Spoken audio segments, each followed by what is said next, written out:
Not what it needed to be for what feels like the millionth time this year as we're talking about Tottenham Hotspur. Now they are still without a win in the Premier League since December 6th, 2025. Well, this is the story it tells for them. We have to go to the bottom half of the standings where Spurs find themselves in the relegation zone, 2 points away from safety. Craig, it's a new manager, but same old Spurs. Well, they didn't get walloped. So that's a start. That's a start, yeah. And it took a wicked deflection to beat them. It was a lucky goal. Because they got walloped in the second half at home against Nottingham Forest. It was embarrassing. Look, I think Zerbi's I think he's a very good manager. Yeah. You know, he was at Marseille, but it's a crazy place, but they played some really good football early on in the season before it went a little awry. Obviously, he's been at Brighton. He's been all over. He's been in, I think, Ukraine and Italy. His teams play good football, and it's going to take him time. And we didn't really see that today, because particularly as the game wore on, Kasey and I were talking. I never ever felt they were going to score or even come close. So they're really lacking some creativity, and he's going to have to figure that out with the players that they've got. Xavi Simon's come on, Matthias Tel come on, but really weren't able to have any real impact in the final third.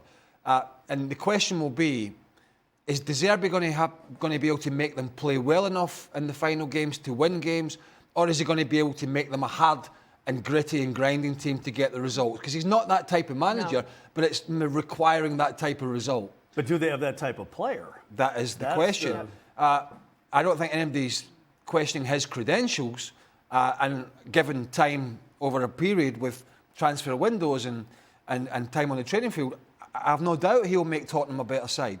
But they're in this vacuum, which is, we just need to get results. Right. We just need to roll our sleeves up.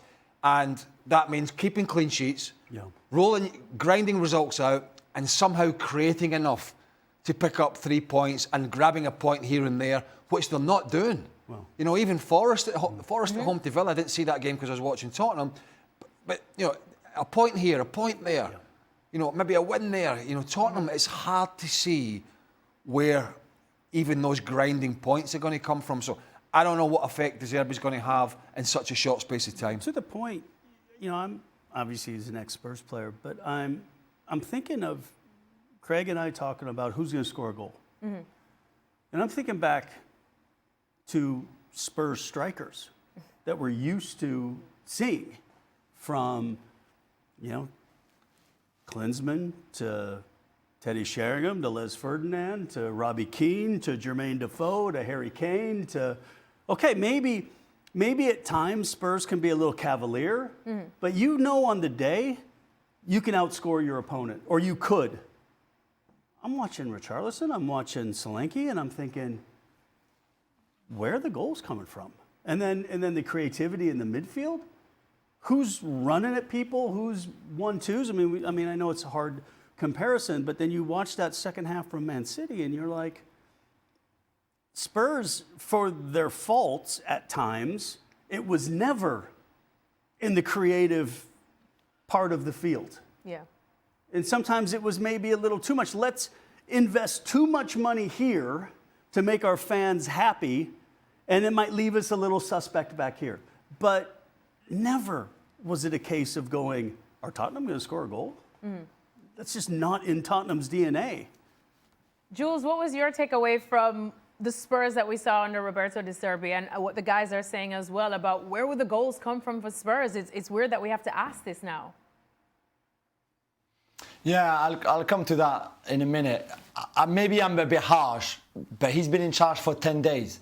What have they been doing for 10 days? What have they been working on? Because today, we didn't see anything. Maybe the power shot, you know, when he plays on Solanke and that lays the ball back to him and then he has that shot. Because apart from that, I just didn't see anything of what we could have seen for De Zerbi. I mean, I don't know, remember when Tuchel took over Chelsea, he had 2 days to prepare for that Wolves game, but already then you saw the setup, the press, the desire, and it was obviously different. They were not third from bottom, but they were not great at the time. Like, he took over Lampard, they were 9th in the table or 10th in the table or something like that. Why is this lineup? Why do you have 3 number 9s playing in a front three like that. All three of them are number 9s. Okay, Colomwani, sure, at times with France, he's played wide. Richarlison is certainly not a wide player. And I know you don't have many options on the bench, but you still have Xavi Simons, you still have Matistel, you still have Sarr if you wanted to do something a bit different. But today, if you didn't know Roberto De Zerbi was on the bench, this could have well been a Tudor team or a Frank team. And that, I'm sorry, that's not why they invested 5 years and 15 million a year for having the same as Tudor. And I know you could say, it's his first game, Jules, be kind, give him some time. 1, he doesn't have any time. 2, I'm sorry, but 10 days of training, and full training, by the way. There was not a game in between. It was 10 days where he could have double sessions, treble sessions. They could have slept at the training ground for a whole 10 days. He could have done anything he wanted for 10 days, right? I'm sorry, I didn't see. Today, I swear to you, it could have been Igor Tudor on the bench. Nobody could have told. Yeah, I agree with that. And it looks to me like, and if you watch his teams, they do have an identity normally, the way they play. Yeah. And it's high-risk football, but it's entertaining and it's effective and it's fast. And he's a bit of a live wire on the sideline. But I think, to me, on looking at today's game, it's almost like he's caught in this crossfire of, right, I want to do it this way, but I'm thinking I might have to do it that way to stay up. And in the end, it's something in the middle, which isn't very good. Yeah. And well, at least it wasn't today. I'm slightly concerned that he thinks, if I try and get him to do what I want to do and how I want to play now, we're definitely going to go down because they can't do it. Probably can't do it, which is a worry if you're a Tottenham Hotspur player playing for such a big club.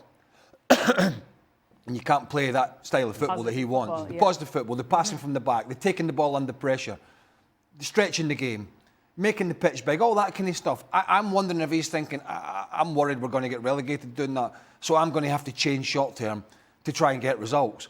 And that's going against how his teams play and his philosophies.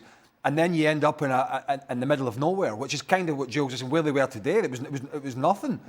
It was nothing, and you talk about players short of confidence. And I've also got an issue with something like Van de Ven on the deflections craze. And by the way, Kasey and I were talking, it was so good to see Kinski at least not at fault for it. Kinski had a decent and he didn't do it because he was a guy under severe pressure. Yes. Right. So, that was nice to see, he didn't make any, it wasn't a calamity. But on the goal, and I know there's a big deflection, you've got Van de Ven stood with his hands behind his back, and he could have... For 2 or 3 seconds. He could have came out early and closed that damn ball down, and you don't have to have your hands behind your back when you're outside the box, because guess what? You can't give a penalty away. Might give a free kick away, but at least you get out and close it down. And I think it typified Spurs for me, in a sense, why they're in this mire. There's 3 of them, all stood on the edge of the penalty area. Inside the penalty area. Inside it, with the hands behind the back, whilst a Sunderland player pursued down on the edge of the box and was able to get a strike in, and then the big deflection and the goal. You got to go and close those scenarios down. You got to put your body on the line because you're at that end of the season, and there's a big question mark whether Spurs are going to be able to do this. Well, after the game, Roberto De Zerbi was asked about the tough situation that he finds himself in. Let's have a listen to what he had to say. You mentioned the mentality that the team needs now. They're in the relegation zone now. Are you concerned about the impact that could have on them mentally, psychologically? But you can see during the game. First of all, the players of Tottenham are all good guys, and they are suffering for this moment. They are not happy when we lose the game, or they are not happy to see Tottenham at the bottom of the table, for sure. But we have to find the energy. We have to find the right spirit to be positive, to think during the week. Do you feel like the fear of relegation itself is the problem? I think so. Yeah. Interesting, Case. What do you make of what De Zerbi had to say there? I thought the fear of relegation should be the motivation that everybody needs to get themselves out of this situation. they're too talented of a squad. Yes, we're talking about who's going to score the goals, who's going to do these things like that. But it doesn't have to be a striker. Whenever there's a team that's struggling scoring goals, I love seeing a center back pop up on a set piece. I love seeing a midfielder, come in from the wing and get on the end of something just to take some of that pressure off. And it just almost seems like that Jules talked about, you've got, I don't know if it's at 3 strikers to try to get something, but it's just, something's off. It's just not, it's not clicking. There's not the fight that you want to see. And then there's not I don't know how you build confidence until you do something that builds confidence. And the only way you can do it is somebody has to say, take the responsibility. And I think that's what everybody's waiting for. Everybody's just thinking, Spurs will figure it out. They'll get a couple wins. They're too talented. It'll happen. And then each week it goes without doing it. It's that little bit, everyone's down, fans are coming on, press are coming on, and I'm still waiting for that, okay, who's grabbing this? Who's grabbing this, by the scruff of the neck and saying, okay, this is what we're going to do, and who are the leaders? Well, the other side of it as well, they haven't got a midfielder that can pass the ball with any great creativity. Paulinho, Conor Gallagher, Papi Sarr, Yves Bissouma. Bentancur's not around at the moment. Bentancur can pass the ball, but he's not around. They haven't got anybody that, we talked about the creativity. It can't just be your wide players or it has to be someone from the middle of the park as well, or the midfield. And they've got a lot of guys that run about and graft in the middle, but they've not got anybody who can hit a 50, 60-yard beautiful ball to a striker who's bent a run. Not to my knowledge. Yeah, but Craig, I call a lot of Atletico Madrid games, and I watched Conor Gallagher run around, make tackles, get in the box, get stuff going, and I didn't even know he was on the pitch. Well, he hasn't been getting a game. Well, but still, he had a game today. He started today. I know. I want to see that run, tackle, fight, get somebody behind you. I mean, it's hard enough if you don't have a player that can play the ball like Churchy did for the second goal. Yeah, they ain't got that. Then you got to win something like Man City did against Caicedo. Press, win a ball in a good area, and make an easier chance. I didn't see either. And that's the part that I think is the most frustrating. Jules was saying he's had 10 days, right, to look at players. He's got to, these next few days, he's got to look at these players and say, right, him, he's in. Him, he's in there. Right, I can trust him. I've got half a chance with him, and he's got to figure out the ones that he's got pretty much no chance with. He's not going to say that to them because he doesn't want to lose them. But he's got to, in his head, he's got to figure out, right, is it Matthias Tell and Xavi Simons here? Is it, talking about, if I'm Matthias Tell or Xavi Simons or anybody like that, and I got, as Joe said, the number 9's playing in the wider positions or wherever ahead of me, I'm asking a question. I say, what the hell am I doing? And so he has to figure that out quickly. The guys that are going to get him results, the guys that he can at least semi-trust at the moment to try and do a job. And if he doesn't figure that out, they're screwed.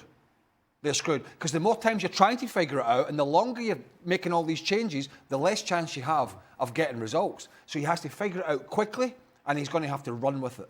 Well, we've said it before that Spurs do have a lot of talented players, but do those players have the scrap in them, have that fight, have that grittiness to just churn out an ugly win? Well, if you look at their running of games now, from now till the end of the season, they're going up against a lot of teams that do have that grit and that scrap. Jules, if you look next, it's against Brighton, a team that Zerbi knows very, very well. Then they're away at Wolves, they're away at Villa Park, then up against Leeds, then Chelsea and Everton. Where will they get their chances from? That's a great question, to be fair. I mean, I think the Leeds home game, for me, even more than Wolves away, the Leeds at home might be the key there because it's so close to the end of the season. But Brighton next weekend, especially at home, because as we know, Spurs are the worst team at home, even worse than Burnley, or as bad as Burnley really this season. So at home, there's no guarantee they won 2 games all year, all season long at home in the league. So That's tricky. A Brighton team that, as we saw yesterday, is playing well, could potentially be fighting for a Conference League position for next season, all of that. So they will go there and will want to go for a win. And then you look at all the other fixtures, they've all have something to play for, apart from Wolves, maybe, okay, but the rest, they will. So it's tricky. Even his communication will have to be good. And certainly it feels like we'll have to be better. The clip that we saw, he said like we need to find that energy. He didn't look like he even had energy today on the touchline or in this press conference. He also said they don't need a coach. They need I can be a father, I can be a brother, I can be... Okay, they need a coach too. I know they need some love and I know they need some confidence, and the French have a great word. We have like this word, say câlinotherapy, which is like like cuddle therapy if you want. Oh, sure, they need a bit of that, no problem. Yeah, no, it's great, I knew you would. But, sure. But they need a coach more than anything else, because as we saw today, they are all a bit lost. And if the structure is not there, if they don't really know what to do with the ball, if there's no creativity, like you said, if you start playing number 9s in all those wide positions, you lose Romero potentially as well because he came off injured, crying. This is not good. They need a coach. Before the dad, the brother, the nan, the granddad, the cousins, the whole family if you want, and all those like... Cuddle therapy, sure, but they need a coach too. Not enough. Can you imagine one of our old managers with cuddle therapy? Oh my I've heard of pump therapy. There's pump therapy that works very well. There's not enough psychologists I know, exactly. in London for this Tottenham team. But you know what? Would worry me? I think the home form is telling for various reasons, and I think some of it is structure and approach and the hiring of Thomas Frank and the way they went about it. I don't think there's any doubt about that. But there's another side to it. When your home form is as poor as Tottenham's has been, and this sort of fits into the whole relegation battle, when your home form is that bad, part of it, not all of it, but part of it is telling me, and we know this, Kasey, is when your own fans turn on you, when results are bad and the natives are restless, it's a tough place to be. When you're away from home, there's a few thousand. When you're at home, there's 60 or 70,000. And quite often they've not liked what they've seen this season. And I think the players have been affected by that. And I'm not saying that's right, but you live and die by how you're affected by it. Right. And I think not all of Tottenham's results, but a big chunk of the results have come down to them folding. Folding when the crowd got on their back in second halves of games. And early in the season, actually, it was going behind very early. They almost went behind in every game they played. But they've folded in so many games, particularly in the second half of the season at home, that I think that would tell me that the mindset in this Tottenham camp is weak, because they haven't been able to handle when the crowd get anxious and nervous and noisy. Players start to hide. And I think we're seeing a lot of that with Tottenham, and they have to get out of that and out of it quickly.